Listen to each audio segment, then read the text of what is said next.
Hello and welcome back to another episode of Ruining Your Childhood.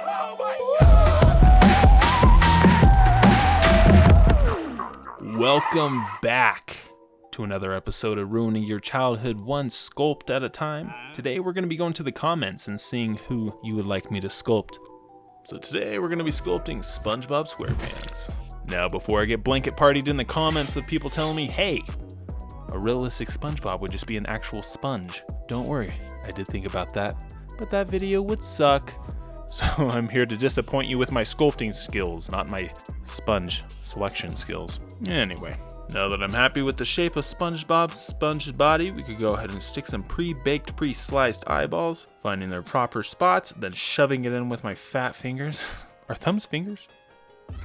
I then roll out a piece of tapeworm that I stick underneath the eyeballs, following the contour of those balls, slicing off the excess clay. This is going to make his lower eye bag / build up some structure of his face. I then take my ball stylus and kind of blend that in, giving it a little bit of texture.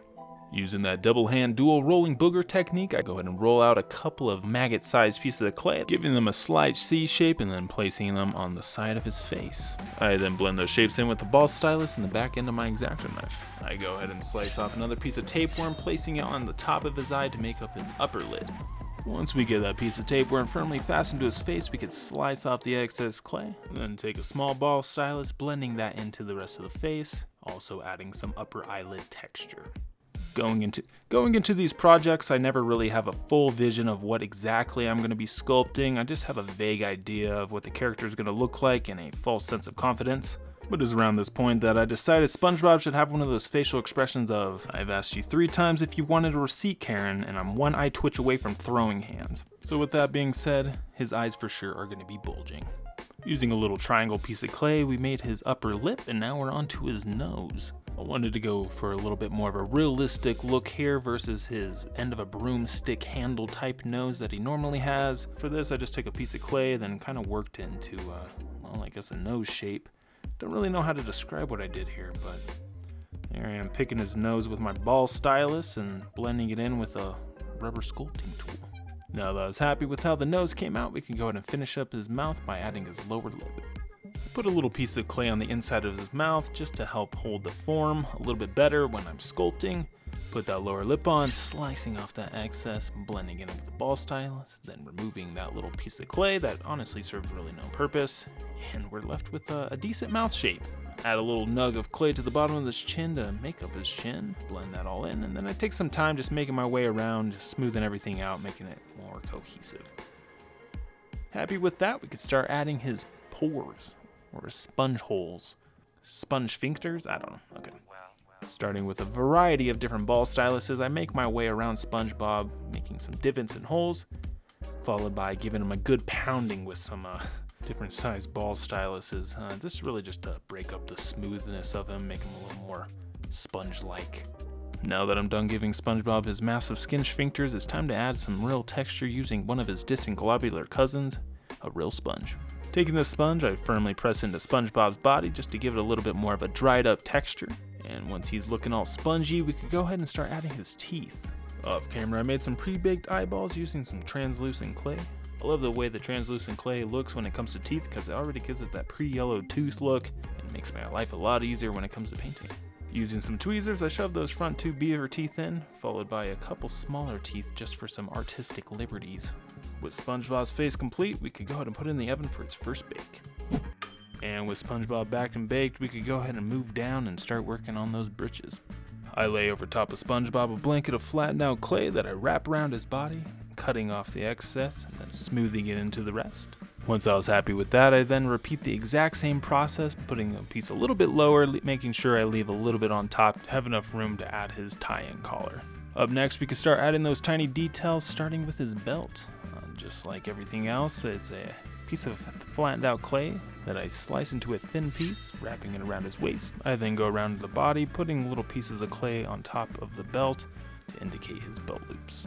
Now, I did create a little belt buckle for the belt, but it does end up getting covered by his tie later on, so that's a little hidden detail we'll never see. For the collar, I just cut a thin piece of tapeworm that I wrapped around his neck, and then took a rubber sculpting tool just to blend in the top. And I take my X-Acto knife, cutting in the little collar pieces. Off camera, I went ahead and cut out his tie, applying it to his chest, then using a little rubber sculpting tool, I then go over top, adding little wrinkles and folds just to make it a little bit more realistic. To finish up the details on his body, I went ahead and disassembled my X-Acto knife, taking the little gripper part just to roll around the surface to give the pants a little bit more texture. And with that, he's off to the oven for another bake.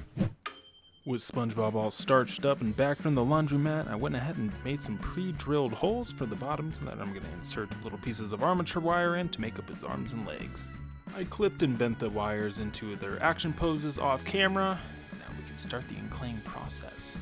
We start off by covering the wires with an oven-baked clay adhesive before taking our paintbrush, painting that on the pipe. Then I take a piece of skin flap, laying that on top, folding it around, and then cutting off the excess bits of clay.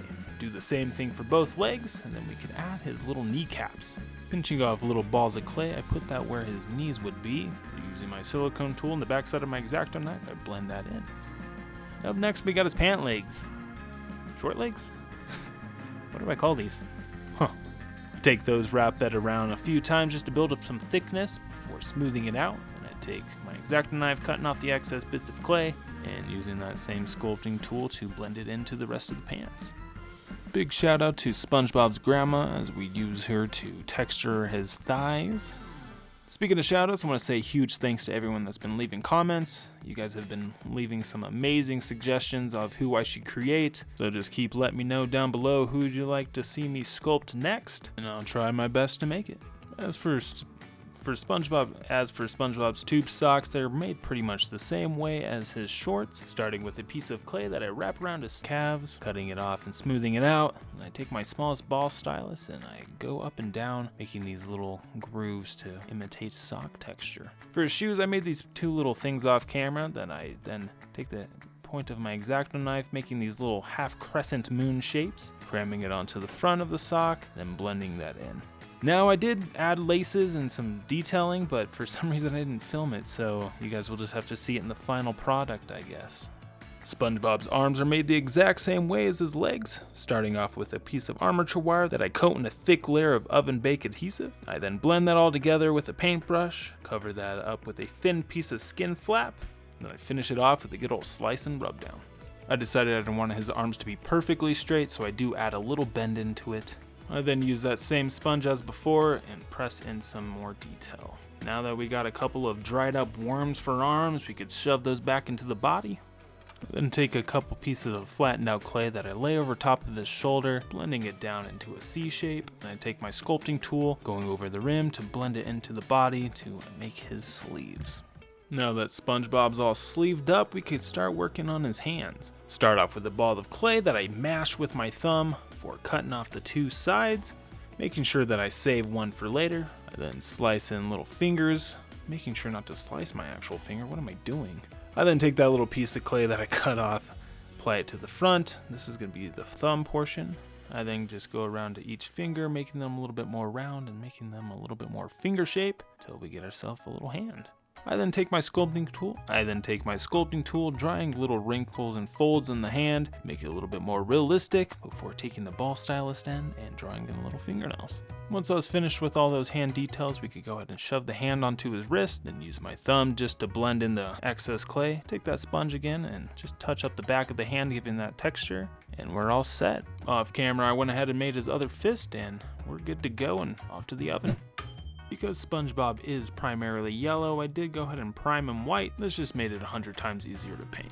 As for the yellow paint, I mixed a couple of different yellows and just started slapping it on. I do use kind of thinner layers here just to make sure I can retain some of the detailing underneath. And once I was finished with the base coat of the yellow, we could go over top of it with a darker version of that same color, just a lot more watered down. I then paint that over top, letting it sink into all the cracks and crevices before taking a sponge and dabbing it off. To help bring him to life a little bit more, I went ahead and made a red wash that I'm going to apply to his lips, cheeks, eyelids, and forehead. After letting it sit a few seconds, I dab it off with a microfiber cloth, just letting it sit in the cracks and recesses. As for SpongeBob's eyes, we are going to keep it somewhat similar to the cartoon, but make them a little bit more realistic, I suppose. I go ahead and paint the eyes with an off-white, followed by a very light pink wash that I brush around the eye. I then follow that up with a few veins that I paint in with a very thin paintbrush. I then make a watered down wash of that original off-white, go over top of those veins just to kind of set them back into the eye a little bit more. For SpongeBob's baby blues, I meticulously place a little dark blue dot in the center of his eye, followed by a lighter blue dot, and then top it off with a black pupil. Look at them, it looks like they're kind of moving. Creepy. As for SpongeBob's shirt, I went ahead and just used an off-white color. Thought that this matched the vibe a little bit more than just plain old white. As for SpongeBob's pants, we're going to go ahead and go with a darker brown at first. I just got this color by mixing brown and a little bit of black, making sure I evenly coat that across the surface. Then we can hit it with a dry brushing of a lighter brown just to bring out some of that detail that we put in earlier. As for SpongeBob's belt and shoes, they're going to get a dark black followed by a darker gray dusting. Just a dusting right on the top of those shoes and belt just to make it pop a little bit. SpongeBob's tie gets a base coat of the straight from the tube red, followed by a darker wash to just bring out the details, and then a quick dusting of a light pink just to make it pop a little more. Now this is where my Parkinson's really likes to kick in when I'm trying to do some pinstriping. So this was honestly probably the hardest thing to paint on SpongeBob, was his little pinstripes that's going around his socks. And now that the paint job on SpongeBob is finished, I'm going to do some final detailing off camera, but in the meantime, we could go ahead and start on his base. Start the base off by cutting out a piece of 3x3 foam that I then cover with some wall spackling. This is going to help sell the sand effect that I'm going for. Once I get that evenly spread across the top, I could then take a natural sponge, dabbing it on the top, giving it a little bit more texture, and then I'll let that sit for about 12 hours to dry. Now that our square is all dried up and ready to paint, we can mix up a light khaki color. For this, I just mixed up some brown paint, white, and a little bit of yellow. And after applying it to the entire square generously, I'll let that completely dry. And with some last second surprise detailing and a little bit of assembly, we're on to those glamour shots.